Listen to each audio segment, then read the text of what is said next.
అందరికీ సమాధానం కలుగును గాక. ప్రియమైన సహోదరి సహోదరులారా, మరి దేవుని పరిశుద్ధ గ్రంథములో లూకా సువార్త 16వ అధ్యాయం 19వ వచనం గురించి ఒకసారి చదువుకుందాం. ధనవంతుడు ఒకడుండెను. అతడు ఊదా రంగు బట్టలను సన్నపు నార వస్త్రములు ధరించుకొని ప్రతిదినము బహుగా సుఖపడుచుండువాడు. లాజరు అను ఒక దరిద్రుడుండెను. అతడు కురుపులతో నిండినవాడై ధనవంతుని ఎంట వాకిటపడియుండి అతని బల్ల మీద నుండి పడు రొట్టె ముక్కలతో ఆకలి తీర్చుకొన గోరెను. దేవుని పరిశుద్ధ గ్రంథంలో ఒక ఇద్దరు జీవితాలు ఇక్కడ దేవుడు రాయించి పెట్టాడు. మరి యేసు ప్రభు ఈ లోకంలోకి రాకమునుపు జరిగిన ఒక యథార్థ ఘటన. మరి ఇద్దరు వ్యక్తులు వారి జీవితాలు ఎందుకు రాసిపెట్టి ఉంచాడంటే, ధనవంతుడు తనకున్న ధనాన్ని బట్టి బహుగా మరి ఐశ్వర్యాన్ని బట్టి అతను సుఖముగా జీవించేవాడు, తన ఇష్టానుసారంగా జీవించేవాడు. మరి లాజరు అనే దరిద్రుడు అంటే తినడానికి ఏమీ లేకపోయినప్పటికి కూడా మరి ఆ ధనవంతుడు వాకిటపడు రొట్టె ముక్కలను తినుచు, మరి ఏదైతే మరి ఆ దొరికిన ఆ రొట్టె ముక్కలు కావచ్చు, ఏమైనా తినడానికి ఆ ధనవంతుడు ఇంటి ముందులో పారేసిన ఆ పనికి రాని ఆ తినుబండరాలు తినుచు ఆ జీవితాన్ని అలాగ కొనసాగించేవాడు. అంతేకాదు, తన సరైన వస్త్రం లేక మరి ఒంటి నిండా ఆ కురుపులతో ఒక పక్కన చీము కారుతూ ఉండేటప్పుడు ఆ కుక్కలు వచ్చి ఆ చీమును నాకుతూ ఉండేవి. మరి ఆ తినుబండరాల కుక్కలు ఆ పేదవాడితో సహా, ఆ దరిద్రుడితో సహా కుక్కలు కూడా అవి తింటూ ఉంటూ జీవించేవారు. మరి ఒకరోజు ధనవంతుడు కూడా చనిపోయి పాతిపెట్టబడ్డాడు. లాజరు కూడా చనిపోయి అబ్రహాము రొమ్మున ఆనుకొని పోయారు.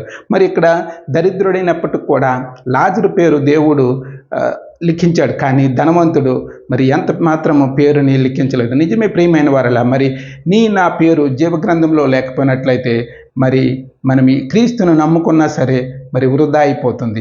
మరి ఈ లాజరు ఏ విధంగా అయితే జీవించాడో, దేవునికి ఇష్టానుసారంగా మరి ఏమి ఉన్నా ఏమి లేకపోయినా ఎక్కడ నీతి నియమం తప్పివ్వకుండా దేవుడు ఏమైతే ఇచ్చిన దానిని బట్టి తినుచు త్రాగుచు మరి ఆ జీవితాన్ని కొనసాగించేటప్పుడు, మరి దేవుడికి ఇష్టంగా జీవించేటప్పుడు ఆ చనిపోయిన తర్వాత మరి ఆ చూస్తే అబ్రహాము రొమ్మున ఆనుకొని ఉన్నాడు.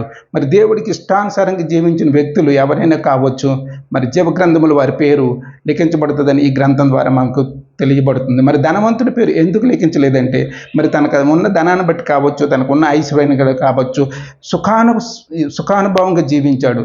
ఎంత సుఖం అంటే మరి దేవుని కన్నా సుఖం కోరుకున్నాడేమో ఇక్కడ బహు సుఖం పడడం అనేబడ్డది. మరి దేవుని కన్నా సుఖం కోరుకున్నాడనే మరి చెప్పుకోవచ్చు. తనకున్న ధనాన్ని బట్టి ఏం తినడానికి కొదువులేదు, ఉండడానికి కొదువులేదు, ఏం తినాలంటే ఏం తాగాలంటే ఈ లోకంలో ఎంతోమంది ధనవంతులు చూస్తుంటే మరి వారి జీవితాలు చూస్తుంటే ఈ ధనవంతుడిలాగా ఉన్నాయేమో. మరి ఒకరోజు చనిపోయాడు, పాతిపెట్టబడ్డాడు. మరి ఎక్కడ కళ్ళు తెరిచి చూచాడంటే, మరి కళ్ళు తెరిచి చూసేసరికి ఆ నరకములో ఆ వేదన పడలేక భయంకరమైన అగ్ని ఆరదు, పురుగు చావదు. ఇక్కడ అగ్ని మండుచున్న గోళంలాగా ఉంటుంది. నరకం అంటే మామూలు ఇక్కడ చెప్పిన మాటలతో ఎంతైతే చెబుతున్నామో అలాగా అంత సులువుగా ఏమీ ఉండదు, బహు భయంకరంగా ఉంటుంది, బహు వేదన. అక్కడ మరి ఆత్మకి యుగయుగములు చావు మరి ఉండదు.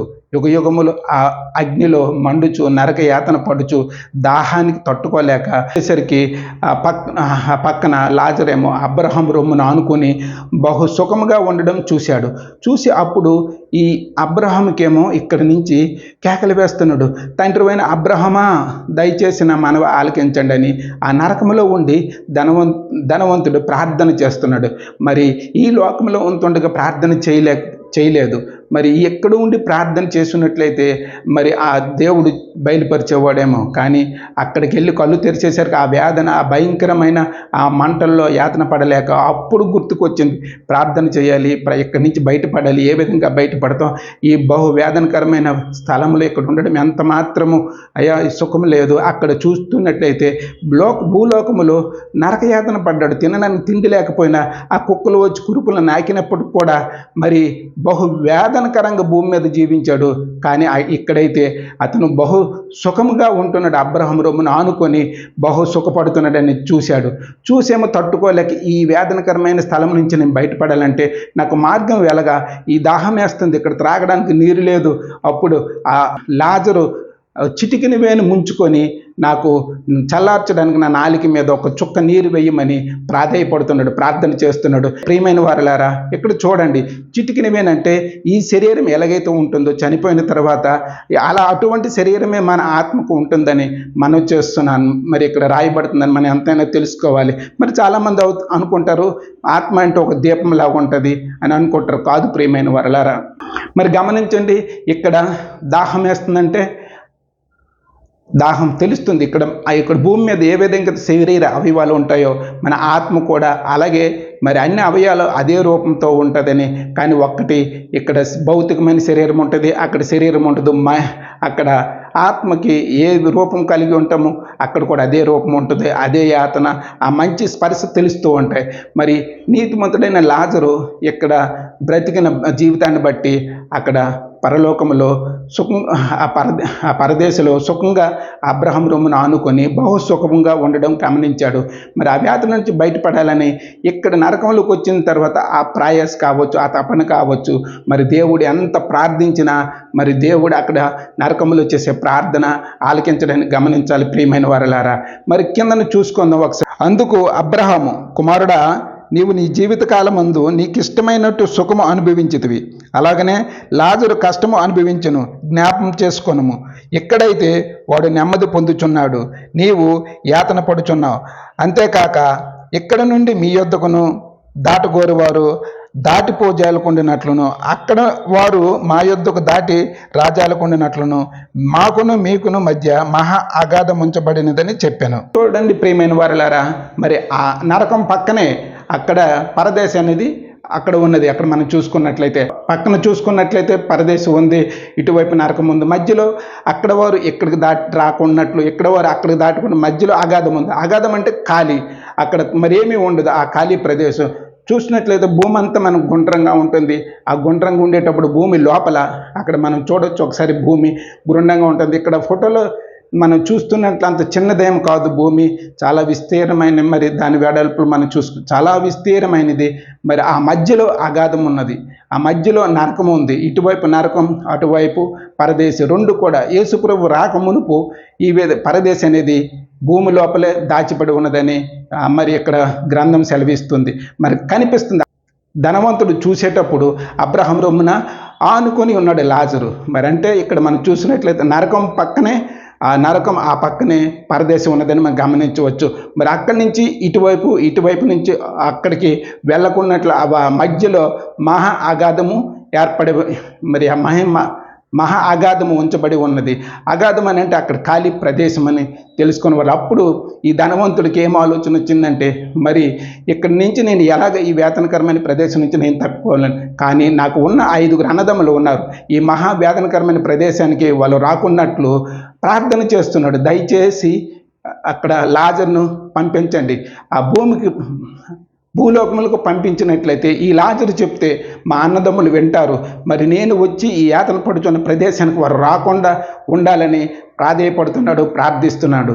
ఇక్కడ మన వచనం ఒకసారి చదువుకుందాం, 8వ వచనం చదువుకుందాం. వారును ఈ వేదనకరమైన స్థలమునకు రాకుండా వారికి సాక్ష్యమిచ్చుటకై నా తండ్రి ఇంటికి వానిని పంపవలనని నిన్ను వేడుకొనుచున్నానెను. అందుకు అబ్రహాము, వారి యొద్ద మోసేయు ప్రవక్తలు ఉన్నారు, వారి మాట వినవలని అతనితో చెప్పగా, వారలారా, మరి చనిపోయి మరి పరదేశంలోకి నరకంలోకి వెళ్ళిన తర్వాత అక్కడి నుంచి మరి ఇక్కడికి రావడానికి ఎంత మాత్రం కుదరదు. ఈ భూలోకములు ఉన్నప్పుడే నీవు కానీ నేను కానీ ప్రార్థన చేయాలి, పరిశుద్ధంగా జీవించాలి.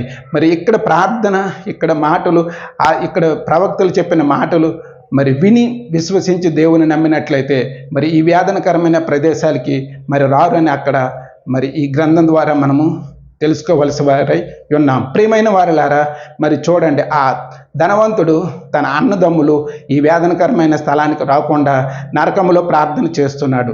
మరి వినండి, విశ్వసించండి, నరకములో చేసే ప్రార్థన ఎంత మాత్రము విని దేవుడు వినడు. మరి భూలోకములో మనం ఏదైతే విశ్వసిస్తామో దాని ప్రకారము మరి దేవుడు అంటున్నాడు, నేనే సత్యం, నేనే మార్గం, నేనే జీవము. మరి ఈ మాటలు విని విశ్వసించి మీరు నమ్ముకున్నట్లయితే ఈ ధనవంతుడు ఏ విధంగా అయితే ఈ వేదనకరమైన స్థలంలోకి వచ్చి వేదన అనుభవించుకొని నరకంలో ఉన్నాడో, మరి విశ్వసించినట్లయితే మీరు ఈ వేదనకర స్థలం రాకుండా ఉంటారని దేవుని పేట ఈ కొద్ది మాటలు మిమ్మల్ని విని మీరు దీవించబడుదురుగాక. ఆమేన్.